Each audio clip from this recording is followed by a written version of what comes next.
Welcome back, coders. And in this tutorial, never give up coding. And in this tutorial, we're going to talk about React class components. Now, before React 16.8,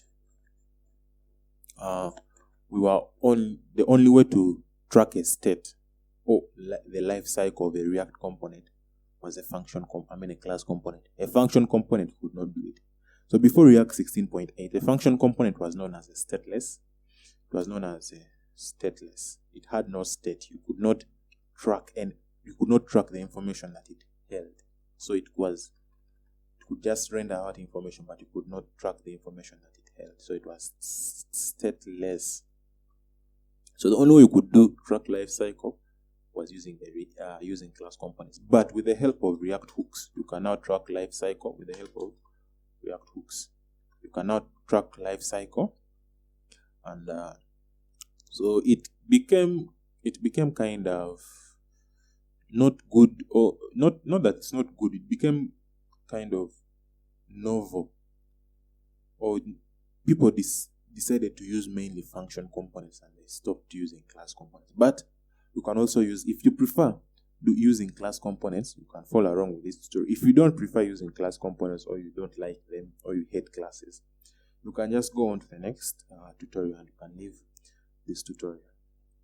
But people, in this tutorial, I'm going to be talking about mainly function, class components, everything about a class component.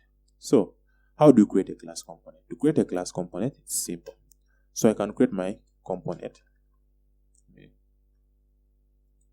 me code out that. So I can come here and I create my car component. So I'll say class car. Then it will extend or inherit from React.component to React from React.component. And then it should have like a render function. Now in the coming when we go on forward, I'm going to show you which functions usually the class component has and the order in which they are executed according to which procedure is being taken. So it should return for me, let's say a h1. Return for me h1. Let's do this. So it should return for me, let's say h1. And then the h1 should say I am a Ford. So since already here I am rendering my car component, so this is how you render a component. You render it as if you're rendering as if you're declaring or rendering HTML elements. So that's how you render a car component. So I'll save, come back here to my browser. You can see that I am a Ford has been rendered. So this is how you create a class component. Now let's talk about the component constructor or the class constructor, because classes have constructors. Now, the constructor, let me define it here. Each class has a constructor. Now, this constructor function, immediately the component is created or the class is created, the first function that is called is what we call our constructor. It's the function that is called immediately the car component or the class is initialized. So, this car component, what we do, we shall have to call super. So what super does, it calls the constructor component of the React.component class, which we have inherited into our car component. Now, remember, each component has a state. So we shall call this .state will equal to, maybe the state, let's call it color. Then the color should be red. So this car component has a state called color, called the color, which is red. Now, if I want to call this, you should be if you don't understand what this is or what super is, you can go and watch my ES6, my ECMAScript 6 playlist, which will explain classes. It will explain for you many of the core things you need to know in ES6 for you to continue on with React. So now, to call this state or this color into our, let's say, our HTML element, to do that, what you can do, you can come here, you open your curly brackets. Now remember, each time you are putting JavaScript code into HTML code, you need to open curly brackets. So then I'll call this dot state dot color. So it should render my color onto this HTML element. So it should come back here on the browser to say I am a red Ford. So now let's talk about properties. Now, another way of handling component properties is by using props of properties. Now, props are like function arguments, and you send them into a component as attributes. That is what props are usually are. So if I wanted to pass in a prop or a property, what I can do, I can come here on car, then I pass in a property called color. Color, then I'll pass in a color maybe to be blue. That's what my color is, to be blue. Now, the props, I have to pass it into the constructor. Now, from the prop, passing the props into the constructor, I need also to pass into the constructor of the React.component element so that it can create for me a this.props. It will create for me a this.props what? This.props variable, which I can now access. So when I come here, since I made my color to be blue, I can come here and put this.props.color. Then I save. When I come back here, I should have, you're seeing I'm getting an error because I did not define the blue color properly. So let's correct that error. Come back down here, then put your curly brackets like that. Save. So in this case, I should have, I am a blue Ford. So that is how you usually deal with properties. So properties are just these variables that we pass into as attributes into our car component. So now we're going to talk about components in components. That is in what? In components in components using class components. So to do that, we can have our car component, our simple car component here that says probably I am a car. So you can delete this. It just says I am a Ford. And then let's create a new component or a new class component garage that extends or inherits from React.component. And then what it should do, it should render for me something out. So we call on our render function. And then we create our return function. Create our return function. And then what it should return, let's make a div. Or this time our wrapper should be like a div. And then inside the div, we should have the h1 who lives in my garage. And then we can close our div. Now, when we come back here down on render, and then we pass in the garage component. Now, when you come back to our browser, we should see who lives in my garage has been rendered. Now, what if I wanted to render what is in the car component into here after who lives in my garage? To do that, I can just come in the next line, and then I render car. Then I have rendered it successfully. Then who lives in my garage, you can see it has rendered out. I am Ford. So that is how you do components in components. Now, to do a component in a file. So to do a component in a file, what I would do, let's delete this. No, let's not delete this. Let's delete this. Let's copy this. Cut it out. Come back to our file. So you can go to your components, create a file. We call it car.js, but make sure that it starts with a capital letter. After creating the file, you can type in this class component here. Car, class car extends React.component. Then you can export our car. Then you can save. Then here you can import our car from wherever you saved it from. So this is directly path name. Then inside here, you can put our car component. Then you can save the car component. You can come, you can see that you have an error. Now the reason why we have an error is because here we did not import React. So we need to import React because remember we are extending React. So we need to import React from React. So after us importing React from React and we come back here, you can see that everything is working and my Ford has been rendered onto the browser. Now here, in this case, we created our component in a different file. We exported it as car. and then we imported it into this file, and then we used it. So that is how you create components in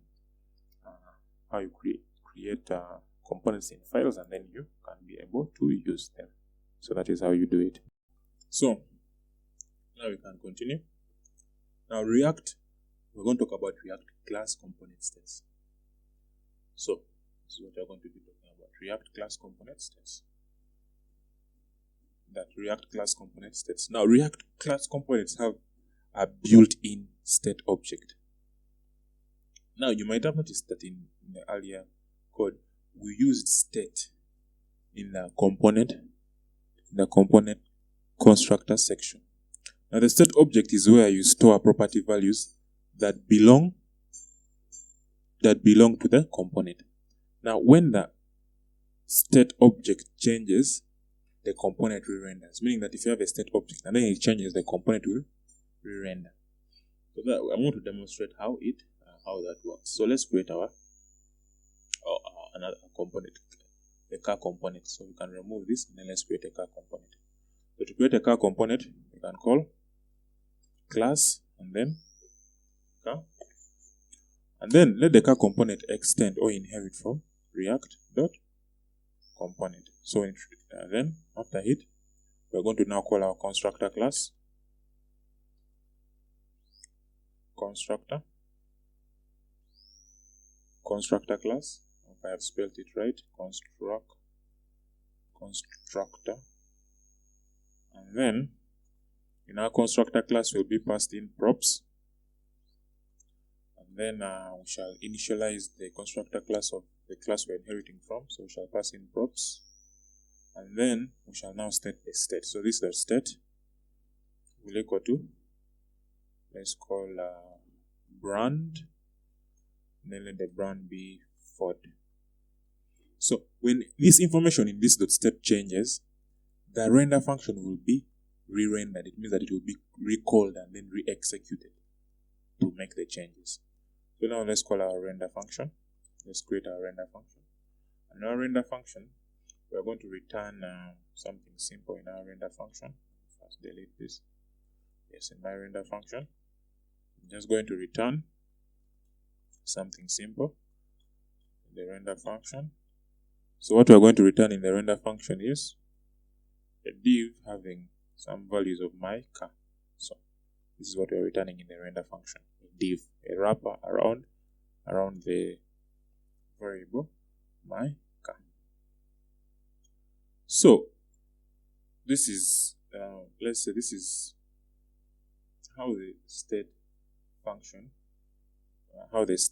function works. So this is the state. So if you wanted to call the state into this code of ours, to call the state into this code of ours, what we could do, we could just say this .state .brand. So when you save this, we should have my car and then the brand. So when you come back here, you can see my car, and then the brand, you can see it as Ford. Now the state object can contain as many properties as you like. So we can have another state component here. To save time, I'm just going to paste it inside here. We can have another state component. We call it here. And it can have this many properties. It can have the brand, it can have the model, it can have the color, and it can have year. So if any of this information is changed, this render function will be called again, or it will be re-rendered. So but there's a specific way this state can be changed. So in the next forward, when you go forward in time, I'm going to show you how you specifically can change the state, and then when you change the state, the function or the render function is re-rendered. Now, I already showed you how to refer to a certain state. Now let's talk about changing the state object. Now, to change a value in the state object, we use this function. It's called, this is the function we use if we want to change the state. We use this .set state. That is if we want to change this state function.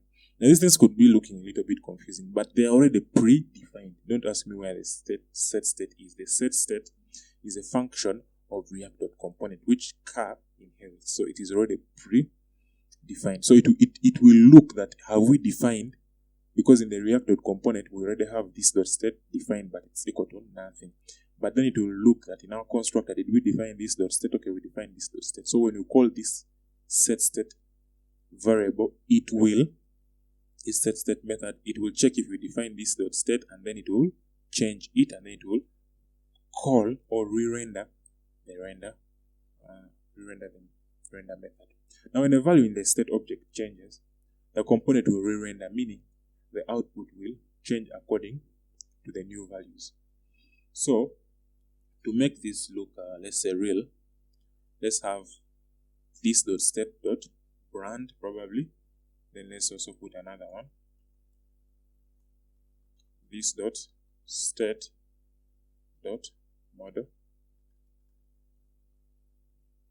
Then let's also put another one. This let's just put this. Let's rechange this, and then this is the code we should put. Yeah, it has a h1 which says my this.brand. It is the dash this.color. It is this.state.model. It is from this.state. Yeah. Now let's create a button.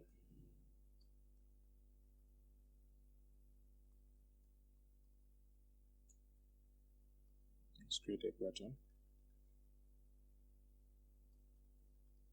Now in the button, what is going to be there is change color. The text there. The text there should be change color. And then here in the button we can define the type of the button. So the type will just equal to button. Then we're going to define an on click will equal to, now in this on click we need to pass it a function, but we should first have to create the function we need to pass on it. So when someone clicks on the button on click, this function will be called. So let's first create the function which is going to be called. Now to create the function which is going to be called, you can come here, then you can create the function change, then you can call it change color, which will equal to, you can open your brackets, equal to that. Then in the change color we are going to call this.set state, this.set state. And then in this.set state, what we're going to do, we're going to pass in color blue. Now if you remember the spread operator in ES6, so when we pass in this color, what it will do, it's going to spread this object into this object. And since it's spreading this object into this object, since this object does not have brand model, and here the new object which it has spread this into, the brand and model and here will be kept the same. But since this color is contradicting with this color, so it means that this color red will be updated. And so when I call this .set state function, and then I change the color, this render component will be re-rendered, but this will only happen after I have clicked my button. Now I need to pass on the on click my function. So the function I will pass it is change color. So I say come back to my browser. Then I can see I'm getting an error. Change color is not defined. Change color is not defined. Change color is not defined.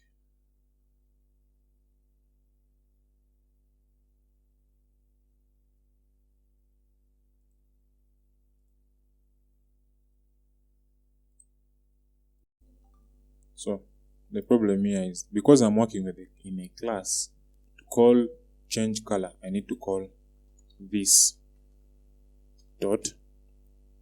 I need to call this dot change color. That is how I'm able to change the color. So when I save this, when I go to my browser, I can see everything is working. When I click change color, you can see that the color here has changed to blue. So if I refresh here, you can see initially it was red.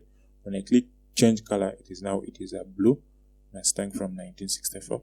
If I refresh, you can see that it is a red Mustang. When I click it, you can see it's a blue Mustang.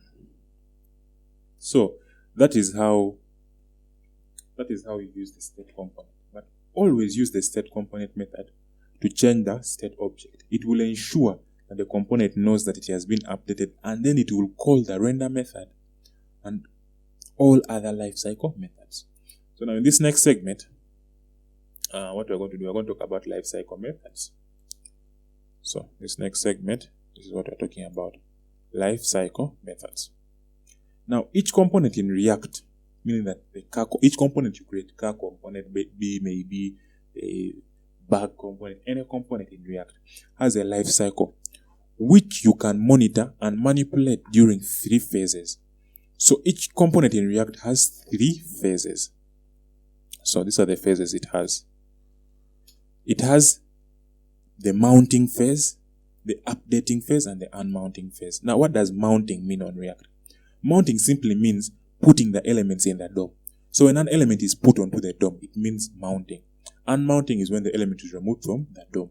Now updating is when the state of the component has changed. So the lifecycle methods are recalled. Now each of these 3 stages has its different lifecycle components. So the first stage we are going to be talking about is mounting. So we're going to talk about the mounting stage, and the mounting stage has basically 4 lifecycle methods. So the mounting stage, let me put here mounting. So the mounting stage has basically 4 lifecycle methods. Let me comment out this. And they are called in order. So when a component is created or it's being put onto the DOM, the lifecycle methods that are called is first, you call the constructor, which I told you is the first one that is called. And then the get derived state from props is called. I'm going to explain more what it means. Then the render function is called.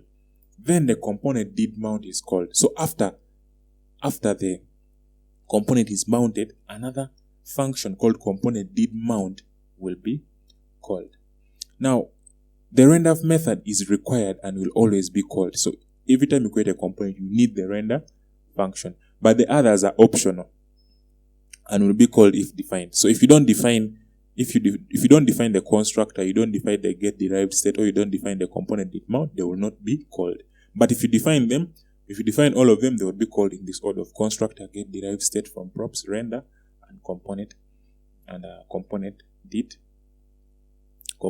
mount. So now let's talk about the get derived state from props. Now the get derived state from props method is called right before rendering the elements in the DOM. So before you call the render function or render the elements in the DOM, it is called. Now this is the natural place to set state objects based on the initial properties. So you could set in the get derived state from props. This is where maybe you could set, if someone passed some properties into a component, this is where you could maybe set those properties. Now it takes state as an argument and returns an object which changes the state. So this get derived state objects, that's what it does. So now, instead of talking a lot, let's see how this get state object, how this get state works. So let's give an example. We have our car. Let's say our car here. And then, we're going to call it static.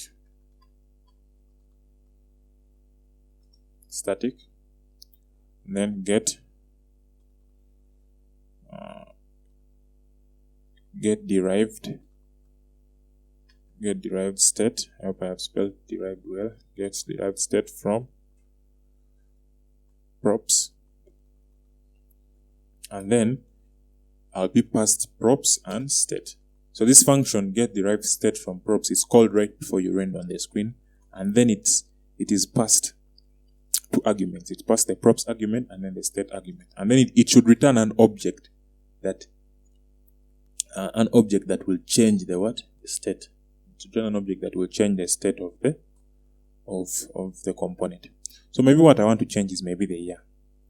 So I would pass in year, and then Now let's assume that someone here in the car passed in the year of the car as an attribute. So the year he passed in maybe was, the property he passed in maybe was 2020. So that is the year he passed in. So we can come here and say, okay, fine.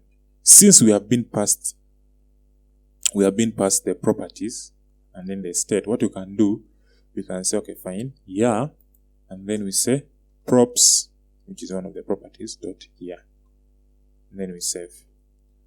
So if we come back here to our browser, you should see that the year has changed to 2020. Because the get derived state from props, it is called before you render. It means that before you put anything on the screen, you can change whatever was there, whatever you needed to put onto the screen. Now let's talk about the component did mount method. So in this case, we're going to call about component did mount method. It's a method that is called after the component is rendered, meaning that immediately the component is rendered, the component did mount is called. So this is where you can run statements that require that the component is already placed in the DOM. So now we're going to make an example here. So what we do, we're going to define our component did mount function. So I shall say component did mount. And remember, this is the mounting phase, and each phase of the three, as I showed you here, the mounting, updating, and unmounting, has different lifecycle methods. So I'm going to call the component did mount function. And the component did mount function, I'm going to set a timeout. I'm going to set a timeout function. So set timeout function. And then this timeout function should be set to 1 second. It means that 1 second after the what? After the component has been rendered onto the screen, I'm going to change. I'm going to change the what? I want to change maybe the year back to 2100. So the set timeout function, it has to take in a function. So I'm going to define the function that it takes in. I can give you a comma, then I can say equal that, and then I can open my braces. And then inside here, I'm going to change the state. So I'm going to say this dot state. Then inside the state which I'm going to change, I'm going to say, okay, fine, let me change the year. Then let me change the year to 2100. So to take 1 second after the thing has been what? Rendered to change this component. So we can refresh and see if it is working. Change color, blue. It's not working. So why isn't it working?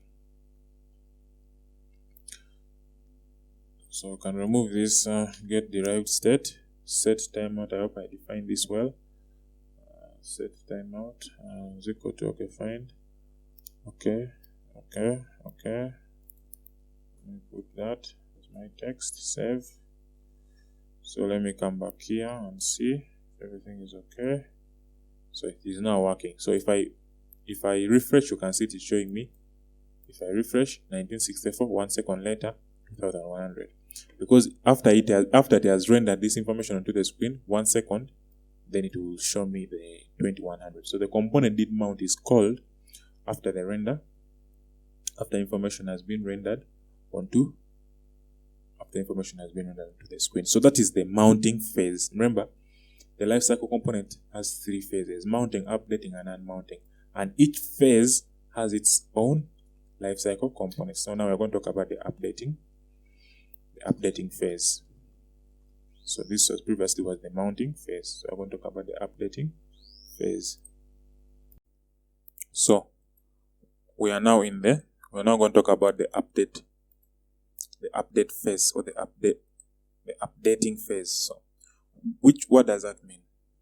When our state is changed, there are like 5 functions that are called when our state is changed in the updating phase to update the phase. So these functions that are called, we have the get derived state from props, which we talked about. There's the should component update. We have then the render is is what is called, and then the get snapshot before update is called, meaning that you get the props or the information before it is updated, meaning that you can get the previous props if something has been updated. Then component did update, meaning that if after the component has updated, what should I do? So we already talked about the get derived state from props, so we should go to the should component update. So in the should component update method, you can return a Boolean value that specifies whether React should continue with the rendering or not, meaning that should React update or shouldn't it update. So the default value for should component update is usually true. That's the default value. So now let's do an example of should component update. So I'm just going to paste here some code. Paste here some code to save time, because the video is becoming really long. So let's have this here. Then let's paste that. So we have our header component. Let's now remove this and make it a header. Our header component. So we have our header component. Then we have our constructor function. Remember, in the updating phase, the constructor is not recalled. So then we have should component update, which is equal to false, meaning that it's not going to update. So then we have our change function, which is called when you click the button. So let me make that code look more cleaner. So when you click the button, this change color button, when you click it, on clicking it will call this change color function, which will change our state. And after it changing our state, it means that we are now in the updating phase. So in the updating phase, the first function which will be called will be get derived state from props, which we talked about. Then the next function which will be called should component update before you re-render on the screen, before the render function is called. And then after the render function is called, the rest of these functions are called. So the should component update function, if it's called and then it sends false, it means that our component will not be updated. So let's change color. You are saying that our component is not being updated from red to blue, because the should component update. So you can see that the should component update is sending false. So since it's getting false, and then when I click here my button, it's not being updated. But if the should component update sends true, it means that our component will be updated. Now you could find applications for this, but if you could not find applications, it's not a must that you should use it in your code. So when I press change color, since the should component update is now sending true, our color will be changed to blue. So that is the should component update function and how it will work. Now let's talk about the get snapshot before update. Now in the get snapshot before update method, you have access to the properties or the props and then the state before the update, meaning that even after the update, you can check what values were before the update. So if the get snapshot before update method is present, you should include the component did update method. Otherwise, you'll get an error, meaning that these two methods go hand in hand. Get a snapshot before update and a component did update method, they go hand in hand. So if you put get snapshot before update and then you don't put component did update, then they are going to get an error. Now the example below, I'm going to show you an example below here. So let's define our component did mount function. And then if you're not understanding, I'm going to show you how the code works. So we're going to have our get component did mount function. It means that if I define a component did mount, now the component did mount, remember it is in the mounting phase. So immediately the component is put onto the DOM. What I'm going to do, let me set a timeout.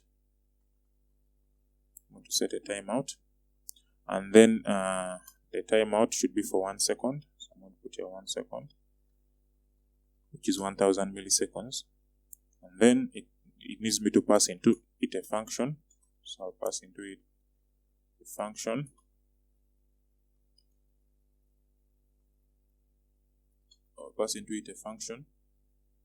And then this function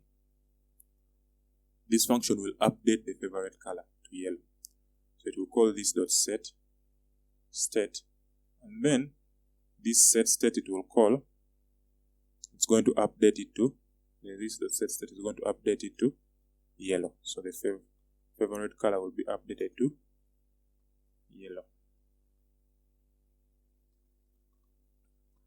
So this is when the component is exactly mounted. So let's test if the code works. So let's refresh. You can see it is red. After 1 second, it changes to yellow. Now let's write off get snapshot before update. Now remember, get snapshot before update, it has access to the previous states or the previous properties before they are changed. So we can now say get snapshot before update. Then in the get snapshot before update, we shall call the document dot get element by ID. Then the element by ID we are going to call is div1. Now down below I'm going to define these elements with ID div1. Then I'm going to say dot inner HTML, and then the inner HTML. This is the function. This is the one I'm going to pass in the inner HTML. That. So it would say before the update, the favorite color was. It is going to call prev state. Now the get snapshot before update, it takes in two arguments. It takes in the previous properties argument or prev props, and then it takes in the prev state argument. So in the previous properties argument, you can say the previous state of favorite color to get the favorite color before the state was updated. Then I'm going to call the component did update. I'm going to now define the component did update method. So I can say component did update method, and then in the component did update method, what I'm going to do, let me paste this code to save time. Copy. What I want to do is this. I'm going to get the element with an ID of div2, and then I'm going to change its inner HTML to the updated favorite color is this.state.favorite color. So it's going to show me the updated favorite color. So remember, the get snapshot before update has access to the state and the properties before the update is made, or before the render function is called. So now in my render function, what I'm going to have is this. I'm going to have this, a division to wrap these other elements. To have h1, my favorite color is this to set the favorite color. Then my division 1 is this, where the inner.html will be called, and my division 2 is that. So I can save that, and then I can come back here. Then I can see that if I refresh here, you can see that my favorite color is red. Then 1 second later, you can see my favorite color is yellow. And then before the update, the favorite color was red, and after the update, or the updated favorite color is now yellow. So that is how you can use those two lifecycle components: component did update and get snapshot before update. Now, well, let's talk about the last lifecycle phase, which has the last lifecycle method. So we have the unmounting phase. So I want to say the unmounting phase. Now the unmounting phase, it simply has it has only one lifecycle method, which is called the component will unmount. The component will unmount.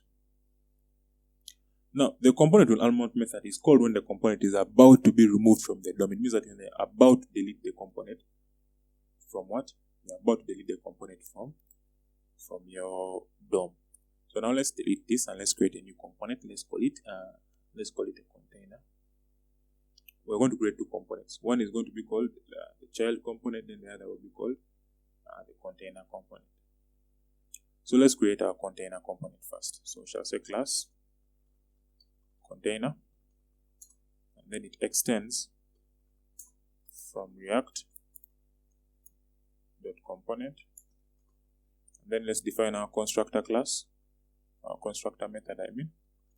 So we define our constructor method, pass into its props, and then call super, and then pass into its props, and then set the state. So we shall say this the state will equal to, so the state will equal to show, which is true.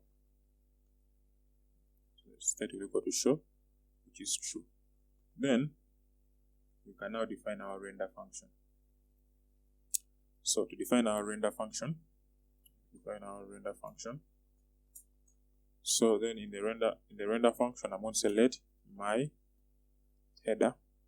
I'm going to define a variable my header. Then I'm going to say if this dot state,